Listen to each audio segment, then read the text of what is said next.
How are we doing, guys? Welcome back to another Circle Lounge isolation creation video with your boy Willie. And today I've had a request from my main man, the local musician Todd Wilson, who I record the Day Drinkers podcast with. And it is a Bloody Mary. Now it is a super classic. So what you're going to want to have is vodka, tomato juice, some Worcestershire sauce or Henderson's relish as I've got because it's the Yorkshire version and we are in God's own country. And you want some hot chili sauce as well. Tabasco is the usual, but anything vinegar based like Encona like I've got, or Frank's.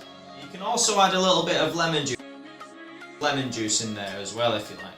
So the Bloody Mary is thought to have originated in 1920s in Paris, but we now think that it was probably in the 1940s in New York, basically a spiced up version of what people were already drinking of vodka and tomato juice. So let's get into it. I'm going to start with lemon juice first because I always do. I don't know why I've got this because that, it's just not going to fit at all in there. So you want 10ml.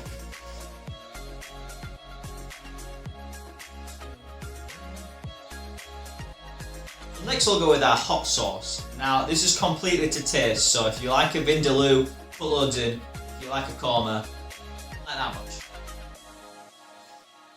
There we go. And then let's get our Yorkshire version of Worcestershire sauce, Henderson's relish. Now you are going to want 4 dashes of this, which is vegetarian. Then we'll get our tomato juice, the defining factor of the Bloody Mary. And we'll get 75ml.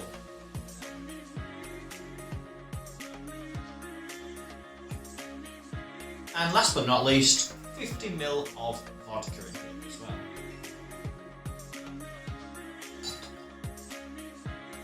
Might as well get it all in there. Let's get our ice in. Now with the Bloody Mary, there's a lot of debate on whether you should stir it, shake it, or what's called throwing the cocktail. Basically, you get it like this and cover it so the ice isn't going anywhere. Pour it in like that. Pass it back through. Because you're basically not wanting to make the tomato juice really thin. You want to keep it that kind of viscous thickness that it is. And there are lots of videos on Instagram of people throwing it the highest they can.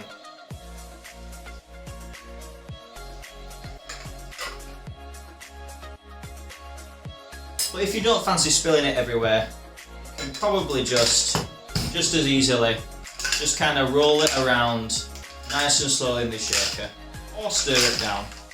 Get your glass, and pour your Bloody Mary.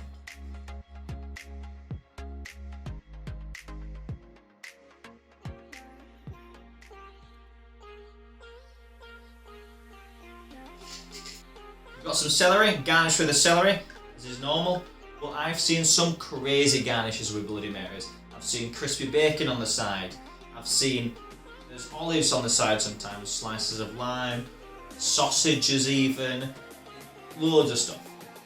Bottoms up. Last time I had one of these. Grand Central Service. It was on a train.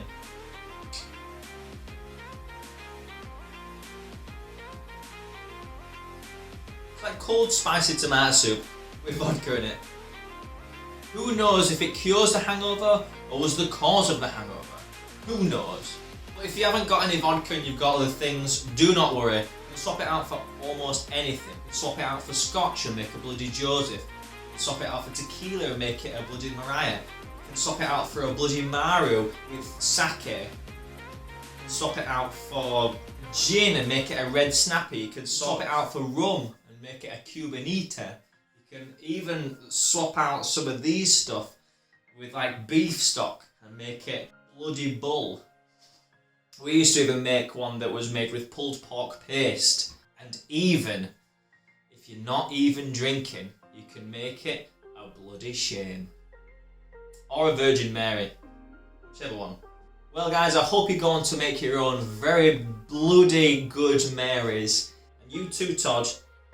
But seriously, if you do want to go and support a local musician, Todd is a legend, and at the moment he is doing Facebook Live music gigs every Sunday from the comfort of his own isolated home for the viewing and audio pleasure of you guys. You can also catch him on the Day Drinkers podcast that you can watch on YouTube or listen to on SoundCloud.